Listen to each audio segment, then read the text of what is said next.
It's December 19th and just ordered this, and it's 10:26 p.m. in Arizona. Ordered from the Val Vista baseline location and got raw meat. Back in 2022, MrBeast Burger was celebrated as one of the smartest business moves ever made by a creator. At its peak, the brand boasted more than 2,000 locations around the globe, popping up almost overnight across the US, Europe, and beyond. Reports were throwing around numbers in the hundreds of millions in yearly revenue, and fans truly believed this was the next evolution of fast food. A YouTuber creating a worldwide restaurant empire without owning a single physical location felt almost like pure genius. But fast forward to 2025, and that empire is barely holding on. Most of the locations have vanished. The company running the brand is now stuck in a bitter legal fight with MrBeast himself. What used to be a burger chain you saw everywhere has shrunk down to a handful of dead delivery listings and just one real sit-down spot inside a New Jersey mall. The very model that was once praised as groundbreaking now reads like a textbook example of how quickly hype can fall apart. What makes this story even wilder is that there wasn't one massive scandal that took it down. No viral blow up. No single explosive moment. The collapse was slow, quiet, and then suddenly impossible to ignore. To understand how MrBeast Burger went from internet sensation to a zombie brand, you have to rewind to its launch in December 2020. The world was locked down. Restaurants were closing for good. Small businesses were dropping like flies. Meanwhile, delivery apps were booming, and people were hungry for anything new, exciting, or just plain distracting. Then MrBeast dropped a video announcing a restaurant that literally paid people to eat there. He was handing out burgers, cash, electronics, even cars. It was loud, chaotic, insanely generous, and perfectly on brand. In that moment, it worked like magic. Money for you, money for you, money for you, money for you. You better come get a Beast Burger. I'm sorry for making you wait. Here's $100. Oh, thank you. You might want to give another 100. It's going to be a second. Chris said it'll be a second. Here's another 100. It's a burger and some money. All right, it's nice meeting you. Here you go. Enjoy. Dude, I don't have any burgers right now, but here's $100. Thank you, bro. Yeah, man. This is the car I bought. I bought that car this morning on an impulse to give away, and since you got sideswiped, I thought we might as well give it to you. Mm-hmm. Yes. No, because I was just sitting there complaining about how I was going to get my car fixed. Thank you. No problem. Are you crying? Oh, she's going to make me cry. I don't get nothing, like, for real, I work hard for everything I got. I don't get nothing handed to me. Oh my gosh, I can't handle this. Right around that time, he officially launched MrBeast Burger, and almost immediately, hundreds of locations went live. Not just in one city or state, but all across the country. Within months, that number skyrocketed into the thousands, reaching multiple countries. And that's when people started asking the obvious question, how do you open so many restaurants overnight? The answer: ghost kitchens. Rather than building physical restaurants, MrBeast teamed up with a company that specialized in virtual restaurant brands. The idea was simple. Existing restaurants, diners, and commercial kitchens already listed on delivery apps would just add the MrBeast Burger menu. They'd cook the food following provided recipes, package it with MrBeast branding, and deliver it through platforms like Uber Eats and DoorDash. MrBeast brought the name, the hype, and the massive audience. The kitchens provided the labor and ingredients. The delivery apps handled the distribution. On paper, it was a win-win for everyone. Restaurants struggling to survive during COVID got a fresh revenue stream, and MrBeast instantly achieved nationwide, and eventually global, reach without ever building a single physical location.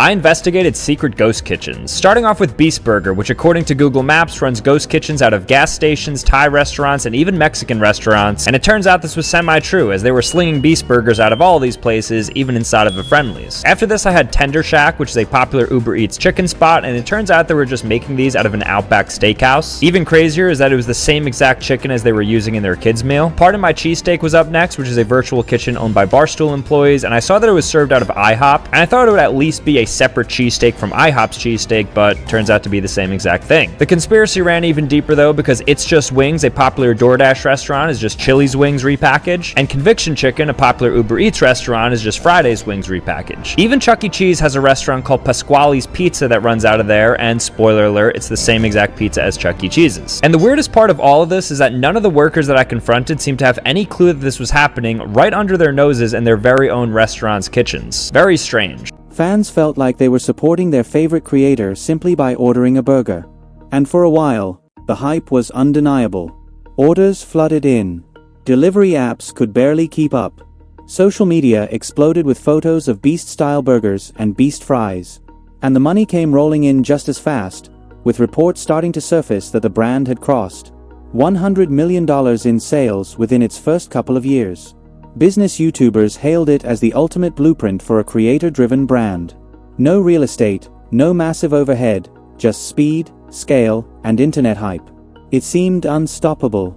But the very system that made MrBeast Burger so easy to scale is also what quietly set it up for failure. When you don't control the kitchen, you don't control the product. Where's MrBeast Burger? How many of them do you have? Right now we don't have any physical. We have 1,600 virtual restaurants. So you order it online and then they deliver it? Yeah, so like, let's say you own a mom and pop restaurant. You literally just sign up, go through the course, you learn how to make all the stuff on a menu, and you just order our ingredients and our packaging, and then you just flick it on Uber Eats, DoorDash, Grubhub, and you can start taking orders, and we let you keep a majority of the revenue. So it's basically like, it's a win-win for restaurants, especially when COVID first hit. It was like huge for a lot of restaurants because I was pushing it really hard back then. And like some restaurants, you were literally laying off people, and then they started serving Beast Burger, and some of them doing like 10 grand a week. And this is where cracks really began to show, because food isn't merch. Once the hype faded, people started sharing what actually arrived at their doors. Burgers that looked nothing like the promos, patties undercooked or burnt, missing items, cold soggy fries, crushed buns, barely melted cheese. Some customers even discovered their MrBeast Burger had been cooked in a random gas station kitchen or an unknown diner. Ordering became a gamble. One person got something decent, the next got something nearly inedible. Most customers didn't understand ghost kitchens, so they didn't blame the random restaurants. They blamed MrBeast because his name was on the box. TikTok only made it worse. Viral videos showed sad-looking burgers, strange textures, and food that looked completely ruined. People joked that Beast Burger felt like a loot box. Sometimes you got food, sometimes disappointment. As creators dug deeper, the ghost kitchen model looked even messier. Some kitchens were running dozens of virtual brands at once. One grill, one fryer, multiple menus, zero quality control. Even health inspectors struggled to track what was being cooked and where. MrBeast knew there was a problem. He apologized, refunded customers, and adjusted delivery ranges to reduce complaints about cold food. But he didn't own the kitchens. He was tied to contracts that limited his control. He could acknowledge the issues, but he couldn't just shut them down. So they tried the one thing that actually worked: opening a real restaurant. In 2022, the first physical MrBeast Burger debuted at the American Dream Mall in New Jersey. The launch was absolute chaos. Thousands of fans, police managing the crowds, wristbands just to keep order. It felt less like a restaurant and more like a viral attraction. Thousands of people crowded the American Dream Mall in East Rutherford for a restaurant opening. YouTube star MrBeast, whose real name is Jimmy Donaldson, has more than 100 million subscribers, and now he's got a burger joint, his first brick-and-mortar restaurant. Until now, the burgers were made in ghost kitchens and could only be ordered on delivery services, so some fans traveled from far away for the big grand opening. I am absolutely stunned by the amount of people that have traveled here from cross-country, out of the country, and some have never even tried one of these burgers. The real twist? The only MrBeast Burger that actually worked was the real one. The New Jersey location had a dedicated kitchen, trained staff, and full quality control. Reviews were mostly positive. Business Insider even called the food solid, and the experience felt like stepping into a real-life MrBeast video. That location is still open today, and that says it all. When MrBeast controlled the process, the brand thrived. Spread across hundreds of ghost kitchens, it faltered. By mid-2023, the collapse became public. MrBeast deleted the original launch video, admitted that the ghost kitchen model made quality control impossible, and hinted that he'd signed a bad deal preventing him from shutting the brand down. Then he sued the company running Beast Burger, accusing them of pushing low-quality food. They hit back with a $100 million countersuit, trying to keep using his name. As the ghost kitchen industry unraveled, most Beast Burger locations vanished. By 2024 and 2025, only a handful of listings remained, while the New Jersey restaurant survived, because it was real. Beast Burger didn't fail because the idea was bad. It failed because food can't scale without control. Quality and trust matter far more than hype. If you want more deep dive videos like this, make sure to subscribe, drop a like, and share your thoughts in the comments.